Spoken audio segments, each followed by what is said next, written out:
Want to use your Straight Talk phone with another carrier? First, you need to know if it's unlocked. An unlocked phone isn't tied to Straight Talk's network, which uses Verizon's CDMA or LTE bands and can accept other SIM cards. The easiest way to check is using your phone's IMEI, or International Mobile Equipment Identity. This is a unique 15-digit serial number that identifies your device. To get your IMEI, dial 006 on your phone or find it in your phone's settings. Then, use an online IMEI checker. Straight Talk may have an official portal or use sites like imepro.info.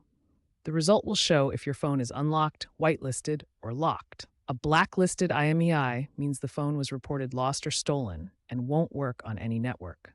Most new Straight Talk phones are unlocked by default, but used or refurbished phones might be locked. Even if your phone is currently locked, it may be eligible for unlocking. As of 2025, Straight Talk typically unlocks phones after 12 months of activation, provided the phone is fully paid off and not reported lost or stolen. If your phone meets these criteria and the IMEI check indicates it's still locked, contact Straight Talk customer service for assistance. Keep an eye on trends. The industry is moving toward fully unlocked devices and eSIM technology, reducing the need for physical unlocks.